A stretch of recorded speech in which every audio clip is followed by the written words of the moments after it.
l'after est là, Daniel Riolo, Jérôme Rotten, Simone Rovera, Fred Hermel. Vous avez entendu les avis des uns et les autres sur le match de samedi soir. Comment est-ce que vous le sentez, Daniel et Jérôme? Avantage à l'Espagne, surprise italienne à Madrid. Jérôme? Écoute, franchement, les Italiens nous ont montré qu'ils pouvaient être vraiment très solides. Alors ils n'auront pas le ballon, hein, ça c'est sûr. Vu comment Fred l'a dit, la composition de l'équipe espagnole, il va falloir résister. Ce sera pas facile. Mais après, il y a quand même du talent offensivement, des joueurs qui confirment de plus en plus du côté italien. Donc c'est pas gagné d'avance pour les Espagnols. Et moi, je sens bien le gros coup de la soirée là-bas, des Italiens. Daniel? Moi, je vois les Espagnols quand même devant, favoris. En plus, je ne sais pas exactement comment ils vont jouer les Italiens, dans quel système ils vont se présenter. Si le nul a été un résultat favorable à l'Italie, j'aurais peut-être envisagé quelque chose. Là, à un moment, il va falloir quand même qu'ils se découvrent. Alors, si on se réfère au match aller, il y avait eu une mi-temps partout. Oh, c'était un super match. C'était un très beau match. Les Espagnols avaient été très supérieurs en première période avec une cagade monumentale de Buffon. Mais sur la seconde période, quand, et ça pourrait peut-être donner des idées à Ventura, mais quand l'Italie est vraiment sortie et a joué et a pressé, alors faire ça sur tout un match, ça va être compliqué, mais ils avaient étouffé les Espagnols. Ils étaient revenus au score et avaient même manqué de pas grand-chose d'aller le gagner sur la fin. Une chose qui est en train d'étudier Ventura, ça je l'ai dit parce qu'on le sait, la possibilité de faire aussi un jeu plutôt défensif. Et quand je dis Insigne ne doit pas être titulaire, l'idée c'est de mettre Insigne en deuxième mi-temps pour être les jokers offensifs pour gagner. Résister, défendre et gagner le deuxième mi-temps. Qui devant? Avec Belotti et Immobile. Et au milieu? Et l'idée qu'il a essayé aujourd'hui aussi, mais Verratti déjà hier, joue Verratti numéro 10.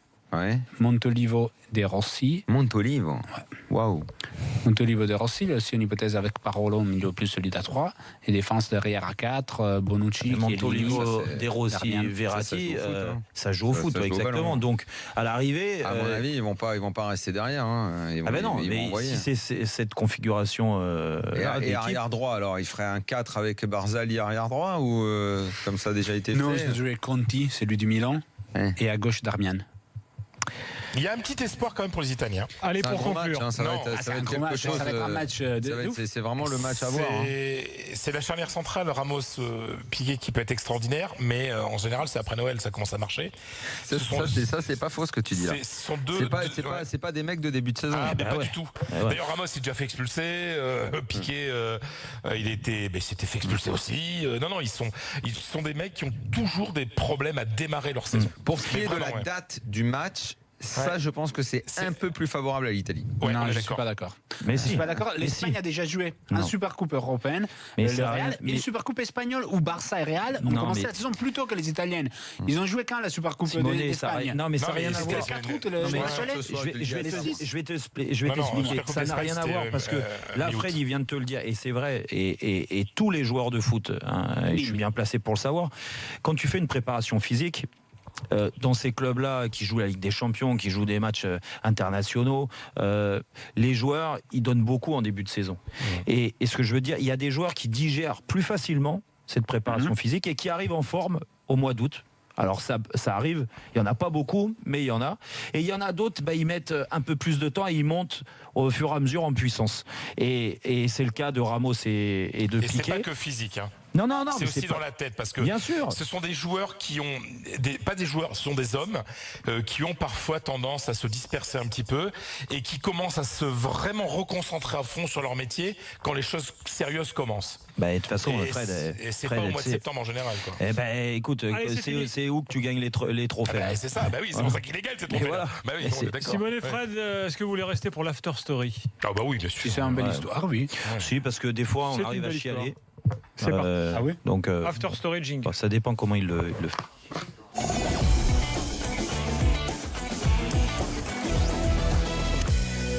Et oui, alors demain c'est France-Pays-Bas. Forcément, ce soir, on va vous remémorer ou alors vous raconter pour les plus jeunes un France-Pays-Bas de légende. France-Pays-Bas 1981. Eh oui, nous sommes le 18 novembre 1980. L'événement, c'est évidemment à l'époque, ce jour-là, l'anniversaire d'Amanda Lear, qui fête ses 42 ans, ainsi que celui de Jacek Ziober, qui était un petit peu plus jeune tout de même. Accessoirement, l'équipe de France de foot accueille donc les Pays-Bas, finalistes de la dernière Coupe du Monde en Argentine quand même. C'est pas rien à l'époque. Les Pays-Bas, ils arrivent à Paris sur 2. Importance capitale, les Bleus doivent impérativement l'emporter s'ils veulent voir la Coupe du Monde en Espagne. Même combat pour les Hollandais qui seraient éliminés en cas de défaite. Jérôme Rotten a 6 ans. À la surprise de son père, il n'est pas sélectionné par Michel Hidalgo pour ce match. Daniel Riolo, lui, a 11 ans. En 80 ? En 80, Daniel a 11 ans. Mais moi j'ai 6 ans, mais où tu crois que je suis né en 75 moi ? Je suis né en 78, alors déjà... 3 ans. T'as bossé, mais t'as fait une grosse erreur. 3 ans, t'aurais pu, t'avais déjà le ballon dans les pieds. Mais 3 ans, j'étais bon déjà, je tenais. T'avais déjà 6 ans en maturité, c'est ce que je veux dire. Ah, mais qualité... Daniel Riolo, lui, a 11 ans, et en raison d'un comportement déplorable en classe, il n'a pas eu le droit de regarder la deuxième mi-temps. J'ai tout vu. Il a dû regagner sa chambre au mur recouvert de posters de Jean-Claude Lemoux. En cas de déconvenu, le sélectionneur Michel Hidalgo sait que ce match est son dernier. Il pourrait se faire virer alors que finalement il est resté jusqu'à quand, rappelez-vous. Et oui, ça vous donne une idée de ce qui s'est passé. Les Bleus restent sur 4 défaites lors des 5 derniers matchs, dont la dernière en Irlande, avec un schéma de jeu ultra défensif. La couverture médiatique du match à l'époque est sans précédent. Une semaine avant le match, Hidalgo vient sur le plateau du 13h présenter sa liste dans le journal d'Yves Mourouzi, messieurs, dames, et donner ça en exclusivité sur TF1. Coup de poker d'Hidalgo. Il opte pour un 4-3-3 ultra offensif. Le mec, il fait all-in, tapis, avec défense de zone, milieu de terrain composé de 3 numéros 10, aucun récupérateur. Gires, Platini et Gengini, appelé par Thierry Roland Gingini. Faut quand même le rappeler. Gingini, qui lui était relayeur. Et 3 attaquants devant. Rocheteau. Exactement. Six. Exactement, Rocheteau, Lacombe et Six, autant dire un truc de ouf. 6 joueurs offensifs, là, pas mon envoi. On peut essayer de se faire. Je raconte l'histoire, c'est pas la faire la défense. En face, il y a des pointures. Van Breukelen dans les buts, Kroll en défense, Niskens au milieu, Johnny Rep en attaque, plus le célèbre Arnie Muren, cousin de Réginald Drey et Olaf Thon, qui a joué. Voilà. Il y a aussi un défenseur au doux nom de Michel Van de Corput, qui était titulaire. Magnifique. Alors, le match démarre. Parc des Princes plein, 45 000 personnes, ambiance électrique, et comme le dit si bien Patrick Vieira. Très compliqué. Très compliqué pour ces deux équipes. Je pense que l'équipe qui va recevoir aura peut-être l'avantage à domicile de jouer à la maison. La pelouse est moyenne, le temps est frais, le match est équilibré pendant la première période, le match est crispant jusqu'à ce que Michel Platini s'énerve. Coup franc à la 52e minute, Platini est à genoux sur la pelouse, Thierry Roland jouit. Oui Michel, dit-il, l'équipe de France mène 1-0 et se qualifie pour la Coupe du Monde en Espagne. Derrière un autre but, on a un peu oublié ce deuxième but dans ce match, mais il y en a eu un deuxième. Rocheteau perce sur le côté gauche, centre pour Didier Six, Dundarciz qui ne rate pas l'occasion. Victoire des Bleus 2-0. Le trio Gires, Platini, Gengini est alors le premier carré magique de l'histoire du football français. La France assure ensuite sa qualif au mondial face à Chypre 3 semaines plus tard. Les Pays-Bas ne verront pas l'Espagne. Les Pays-Bas terminent par un 4-0 les Bleus après contre Chypre au Parc. Voilà, et les Pays-Bas n'iront pas à la Coupe du Monde. Et si vous voulez vous amuser à faire l'équipe de France, je l'ai sous les yeux. C'était quand même double vice-champion. En 74, en 78. Non, donc leur absence en 82. Vice-champion, finaliste quoi. Oui. Donc leur absence de la Coupe du Monde était quand même lourde. Les groupes de qualif à l'époque, c'était quand même très costaud. Parce qu'ils avaient donc l'Irlande, qui était un match compliqué, et ils devaient avoir, si je me souviens, la Belgique, qui a fini premier du groupe. Les 2 premiers passaient. Les Belges, c'était la grosse équipe de Belgique de l'époque. Et t'imagines le groupe de morts qu'il y avait, c'est pas comme aujourd'hui quand tu fais tes groupes de qualif et qu'il y a 3 clampins dans le groupe. Là, c'était méga costaud. Et en défense, Bossis doit être encore là. Janvion, Lopez et Castaneda. Et Castaneda qui 10 ans après a pris la main de Bata. Jean Castaneda, exactement. À l'époque, il était au top. Donc là, vous imaginez si demain Didier Deschamps te sort une équipe comme ça. Qu'est-ce que ça pourrait être demain ? Je ne l'imagine pas. Mais c'est comme si demain. Essayons de s'amuser. C'est comme si demain, il te mettait Giroud, Coman, Mbappé, plus Griezmann, Lemar et Thauvin. Pas vraiment. Pas sûr qu'on marque. Non, pas vraiment. Non, c'est pas. Bon, à la louche, je te l'ai fait à la louche. Mais c'est trop la louche. C'est même pas la louche là ce que tu fais. Parce que les 3 du milieu. Ça veut dire que c'est complètement naze ce que tu as fait. Mais non, mais parce qu'en traduction, c'est ce que ça veut dire. Selon lui. Non, mais oui. Mais non, ça n'a rien à voir. C'était 3-10. C'est ce que tu veux dire. 3-10 sont quand même des milieux de terrain. Toi, tu m'as sorti des attaquants. Non, mais là, on n'a pas 3-10. Ouais, voilà, c'est pour ça. Voilà. Donc déjà une autre Donc c'est époque. pour ça que je t'ai mis. Mais la grande différence, c'est que ça te permettait au moins d'avoir une certitude, c'est que techniquement au milieu, tu étais méga fort et que le ballon, tu pouvais Et quand qui même, défendait là? tu pouvais le garder. Mais c'était ça, bah oui. C'était Gengini qui était un petit peu Gengini. plus défensif, qui s'est mis un peu plus en retrait par rapport aux ça autres. allait moins vite. Mais les mecs, ils pouvaient garder le avaient le temps ballon. de se replacer. Techniquement, c'était quand même du très très haut niveau, quoi. Voilà. Et Mais Jérôme n'a pas tort sur le fait que le jeu allait moins vite à l'époque. Bah oui, ça allait beaucoup moins vite. Tu sais, il y a peu de temps, j'ai revu. ça allait moins pour moi, vite. le plus Moi, beau- j'ai revu le France-Allemagne de Séville. Franchement, c'est pas choquant que ça va moins vite. Par La contre, passe en retrait au gardien faisait que forcément, tu avais plus. Juste avant que Fred prenne la parole, il y a un truc ça allait moins vite sur certaines phases de jeu où tu avais parfois le ballon qui circulait entre le défenseur central, le latéral. Vous tu vois là. n'allez pas me dire que le football. Non, mais simplement, il y a le évidemment match que pour ça moi, s'est accéléré, ce qui ne veut pas dire que c'est meilleur, ça accéléré. J'ai revu le plus beau match de ma vie, enfin de la vue, c'est le France-Brésil de Guadalajara en 86. Ça va pas beaucoup moins vite. Et surtout, il fait 35 degrés ce jour-là. Puis il est midi. Il joue à midi à l'époque. Non, mais il y a un truc, c'est qu'on nous sommes déformés aujourd'hui par la réalisation. Il y a des moyens techniques. Les programmes de préparation physique sont pas les mêmes. Laissez Fred parler. Mais je te dis pas le contraire. Oui, Fred dit le contraire. Non, mais la réalisation a complètement changé. Il y a beaucoup plus de caméras aujourd'hui, beaucoup plus de mouvements.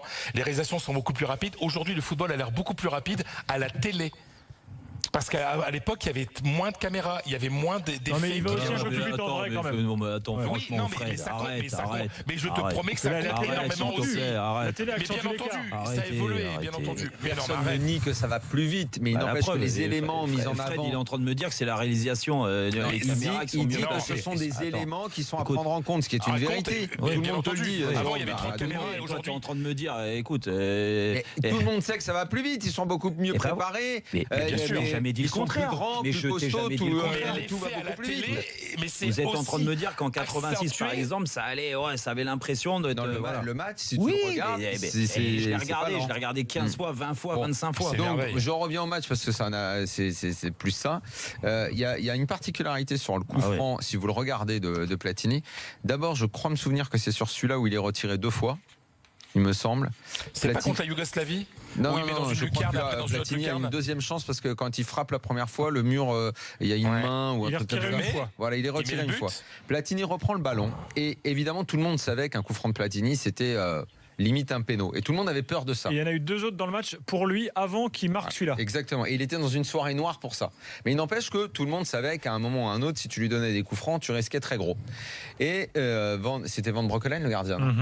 Il avait eu une idée qui est une fausse bonne idée, complètement un peu con-con. C'est qu'il voulait mettre un défenseur sur la ligne, de l'autre côté du poteau. Voilà. Ce qui est complètement débile, puisqu'un attaquant français, du coup, peut se mettre là. Qu'est-ce qu'a fait Bernard Lacombe? Et voilà. Bernard Lacombe a avancé. Et il s'est mis un petit peu, on le voit, il navigue à hauteur un peu entre la ligne des 5,50 et le point de péno pour masquer la vue du ballon à Van Breukelen. Et d'ailleurs, Platini ne va pas tirer côté fermé où effectivement il y a le défenseur néerlandais. Il va tirer côté Van Breukelen qui réagit trop tard, qui plonge malgré tout du bon côté, mais qui se fait avoir quand même. Voilà. Je ne sais pas pourquoi Van Breukelen avait cru que ça pouvait être une solution de faire ça. En tout cas, il avait peur des coups francs, il avait voulu fermer son côté fermé. Il fallait bien trouver quelque chose contre Platini, ça paraît. Mais c'est sûr qu'à un moment, en plus dans ce match, c'est vrai, il doit en rater 2 avant, et tu dis mais qu'est-ce qui lui arrive quoi? C'est impossible qu'il rate des coups francs aussi bien, et voilà, aussi bien placé, et finalement il l'a mis dedans. Et il y a t'as pas le commentaire mythique de Oui Michel? Bah non. Bon, mais pourquoi? Bah non, parce qu'on n'a pas le droit de le passer. Hein? Bah non, parce on que l'avait nous déjà passé plein de fois. Oui, mais parce que quand nous n'étions que sur RMC, on avait le droit de le passer. Mais pour être tout à fait transparent, à la télé, t'as pas le droit. Putain, c'est chiant ça. Mais oui, ça appartient à TF1. Patrick est là, il voulait donner son point de vue sur ce match. Patrick, salut. Bonsoir. Alors, tu t'en souviens de ce match de 81? Ouais, c'est un grand souvenir parce qu'en plus de mémoire par rapport, par exemple, au match de la Suède qui va jouer l'équipe de France demain, il restera des matchs après le match de la Hollande, il restera des matchs après la Hollande demain que l'équipe de France devra jouer. Alors que si ma mémoire est bonne, celle-là, c'était au mois de novembre et il me semble que c'était le dernier match qualificatif. Avant-dernier. Voilà. Donc, et en gagnant celui-là, l'équipe de France était quasiment qualifiée. Surtout à l'époque, la France ne se qualifiait pas tout le temps pour les compètes. Faut le rappeler quand même. On en ratait quelques-unes, bien qu'on y était la fois précédente, puisque c'était 78 et on était en Argentine. Mais la France, l'Euro 80 par exemple. 78, 82, 86, on l'a fait. Voilà, sur les Coupes du Monde. Après, ça c'est effectivement un petit peu compliqué. En plus, on avait une équipe de France à l'époque qui avait beaucoup de talent. Il y avait les Bossis, les Trésors, les Giresse, les Platini, Rosto, Lacombe, Six, Lopez. Il y avait Castaneda dans les buts, Jean-Vion. Et puis la Hollande, c'était aussi une très très grosse équipe. Niskens, Portvig, il y avait Kroll, il y avait Van Breukelen, Rep. Il y avait des super joueurs. C'était plus le temps de Johan Cruyff, ils étaient passés à autre chose, mais ça reste dans les matchs de l'équipe de France, pour moi, un match hyper important, et par contre un match hyper important qui les a amenés en Coupe du Monde. Moi, ce que je retiens, Patrick, c'est le coup de poker d'Hidalgo qui joue sa peau. C'est-à-dire que le mec là il perd, il est viré. Ouais, oui. Donc, en même temps, et derrière, c'est un peu le match fondateur aussi de l'Euro 84 qui est gagné, de d'abord de la Coupe du Monde 82 et l'Euro 84 ensuite. Merci à Patrick. Donc, Simone, merci. En Espagne, Fred Hermel n'était pas encore en Espagne à l'époque. Comment ça s'appelle la petite mascotte, Fred, la petite mascotte. Naranjito. Ah, la petite orange. Jamais tu sais que au puce à Madrid, au rastro, qu'on appelle ça, j'ai oublié le nom, des puces de Madrid. Et tu sais qu'ils sont très demandés, les t-shirts avec l'orange là, qui était c'était autre chose que Footix. Et dis donc, excuse-moi, dans les after story, c'est une proposition que je fais en direct, mais par exemple que Fred Hermel raconte par exemple la Coupe du Monde 82, mais ce qu'ont fait les Espagnols. Parce que, par exemple, les matchs de dingue, d'abord l'équipe qu'ils avaient qui était. Non, mais surtout, il y a des aides le match contre le Honduras, l'arbitre, mais que c'est même pas un arbitrage favorable, que c'est au-delà, qu'on a jamais vu ça. Tu vois, ce genre d'histoire-là, je pense que nos jeunes auditeurs. Je préférerais que tu nous ramènes des t-shirts Naranjito pour tout le monde. D'accord, je vais essayer de trouver ça, mais c'est compliqué. Tu vois, parce que c'était une époque aussi où l'arbitrage domicile, ça voulait dire quelque chose. Et à la Coupe du Monde 82, les Espagnols, mon Dieu, comme on les a poussés au deuxième tour, c'était insensé. Merci Simone. Ciao Fred, pour conclure un dernier mot. Moi, ce que j'aimerais bien un jour, c'est que chacun raconte comment on a vécu France-Allemagne 82. Parce on se souvient tous d'où on était ce soir-là. Pas les plus jeunes. Tant pis, les plus jeunes, tant pis. Puis t'es pas français en plus, donc on parle pas de toi. Il est bon. T'étais pas concerné, je veux dire, tu comprends. Fred, merci, bonne soirée. Adios, chicos. Simone, bye bye. Dans quelques instants, le quiz pour conclure cet after avec vous au 32 16. On vous attend pour participer. Salut Fred, à tout de suite. Il est parti, voilà.